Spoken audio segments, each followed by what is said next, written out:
conditions, I thought we played some fantastic football. Playing against Stephen teams, very well organised. The system that they play, it's very much a switching game. You've got to switch the play, and all our goals came from that aspect. But really kept our concentration, kept the conviction in the game, and to keep a clean sheet was really good. It's a place that can be a tricky venue, but getting that early goal again must have been a huge help. Yeah, well, it certainly sets the tone. I've always said he's our tempo setter in the game, Callum McGregor. Brilliant how he tracked the game with the ball, because we were deep and then we moved it and he travels with it. So when the ball comes to him in the edge of the box, he has his touch and finish, and that puts us off to a really good start. So we controlled a lot of the game.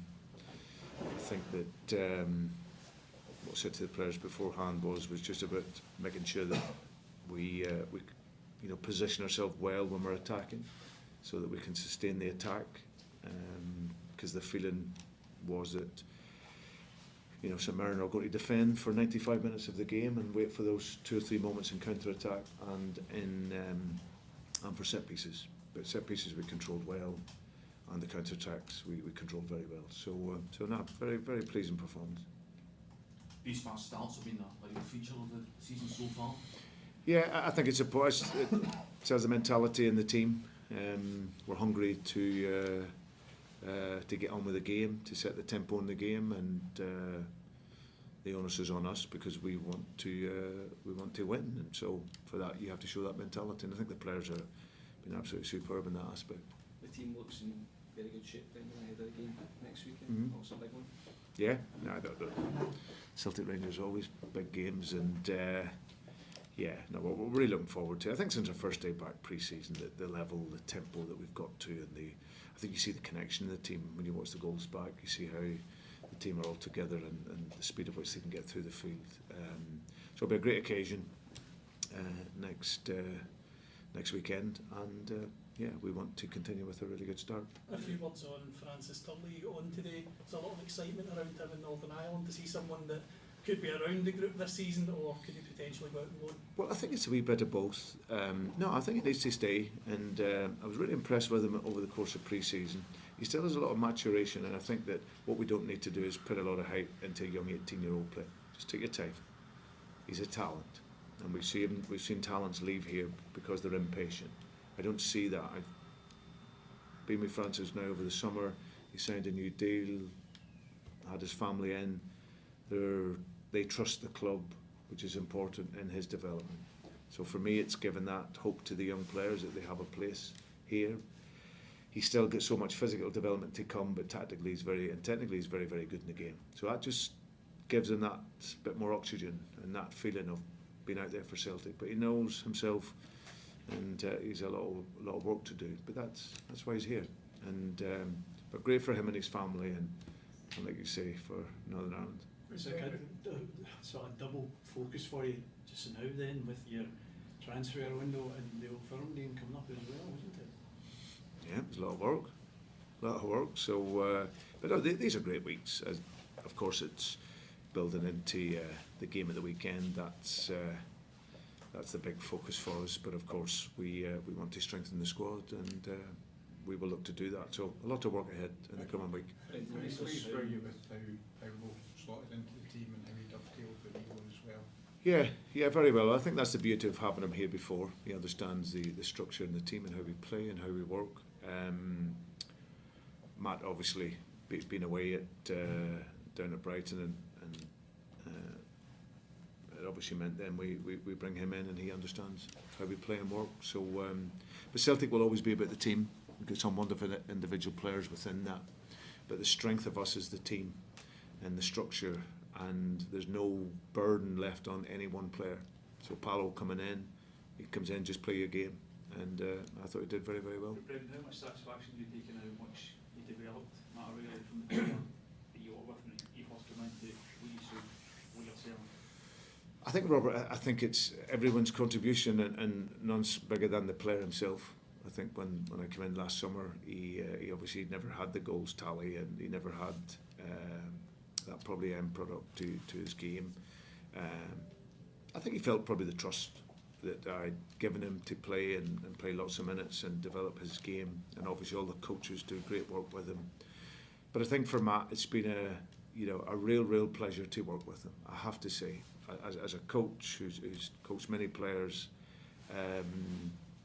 he did everything he can to be the best player that he can be, and his behaviour, his decency, all the way through pre-season was absolutely a joy to see.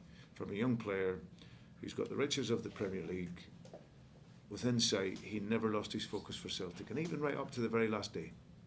You know, we finished, we had a lighter session on his last day, but he stayed out to do that extra little bit with the coaches, and just an absolute joy to work with. And when you work with a player like that, you want them to succeed. So brilliant servant for Celtic. Celtic won't be the end game for some of these players, but it's going to give them so much. And he leaves here now a winner, a better footballer, and ready to play for any team in the world. When you play for Celtic and the pressure and you become a winner, he can go on and play for most teams in the world now. And as I said, his behaviour was second to none. So good guy, hope he does well, and we continue, because that's an opportunity now for some other players to come into here and take that on. Is that the message? Is that the message you're telling players this week? What you said about Matt O'Reilly, you came to Celtic and progressed, and now you're moving on to this. Is that the message you were telling players this next 5 days when you're selling a cup to Celtic to keep this going again? Well, I think it's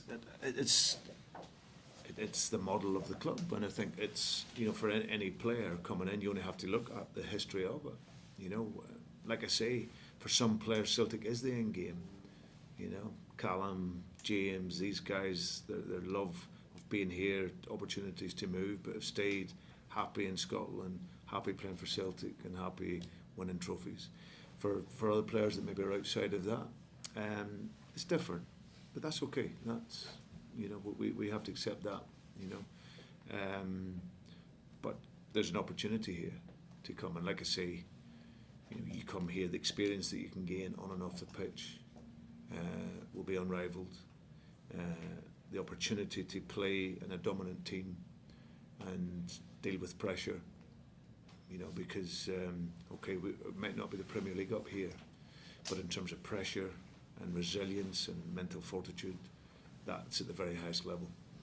And if you can cope with that here, like I say, you'll cope with it anywhere. So he will find a difference, you know, leaving here, the pressures, and going to Brighton. But for any player coming, it's a wonderful opportunity to develop your game. Do you feel, how confident are you that in terms of strengthening this club by Friday, and in the context of the season, how important a week is this? Obviously the last few days of transfer window, the Champions League draw, and then Rangers on Sunday. Yeah, I think it's a very important week for us. I think in terms of the context of next week, we're in a really good place. But over the context of the season, it's really important for us. You know, as a football club, we want to develop, we want to improve. We can't be happy just to make our monies and build our pot, because the bottom line is on the pitch. That's the bottom line. The supporters, they pay the money. You know, I look back to the COVID times here. I think the Celtic supporters were sold the stadium out and they weren't allowed in it with season tickets. So, you know, we have the duty to put the best team on the pitch, and that's what we'll do and look to do. And it's taken a bit longer than I would have liked, but like I say, if we can do it by Friday, strengthen the squad, we'll be in a really good place. Team's in a good place mentally, tactically, how they're playing, but we want to strengthen and have that depth. Do you feel the right moves have been made at the moment over the last couple of days to get the players in that you want before Friday? Well, we hope so. It's taken a lot longer than I would have liked as the football manager. That's my brutal, honest answer on it. But I will repeat, is if we get them in, then there's still a long season ahead. So, but it's important that we do get that, and I have belief that we will do. Have you got a number on how many players you want in? Sorry? Have you got a number Yeah. in terms of how many you want in? Yeah. Do I know? I'll tell you. It's the old classic one. You spoke about the pot there, the Mattarelli money off Sad's pot. Are you hoping a fair chunk of that can be reinvested? Yeah, but how long would you? been coming, Celtic. Yeah, I just hope that we can release some of it. Yeah. See, in terms of next week as well, you touched on it. Rangers sound pretty bullish about the game. They're down to come and have a go. Are you up for it? Not listening. Same What answer. headline do you want? If you don't, just make it up. Listen, for me, our concentration's been on us. You watch us play, you see us play. We're in a really good place, and yeah, but we obviously we move into next week, and our focus is on ourselves really. Celtic Rangers games are always tough games. It doesn't matter who's dominating, who's not. They're always tough games. So, but we'll be ready for next weekend. Don't worry. When you say it's taking a real lot longer than you would like in terms of the recruitment this summer, that's not a question for Friday and beyond, but why is that the case? Why is it taking so long for this to happen? Yeah, there's a number of things I won't go into here, but it's definitely something that we, haven't come back in and gone through 3 windows now. It's definitely something we have to put right as a football club. We should be getting into this last week in the position we're in. That's the reality.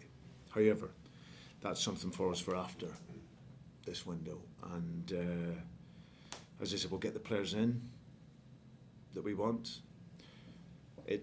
We don't need to manufacture our own stress when there's no need. We don't need to do that. But we'll be calm this week. We'll look to get the players in that can strengthen us, and then there's absolutely no doubt, having sat through 3 windows now and coming back. Oh, bless. Okay. Oh, is that your phone? Is that Michael on the phone? Shut him up! Shut him up! No, it's something that we'll look at afterwards. Okay, good luck.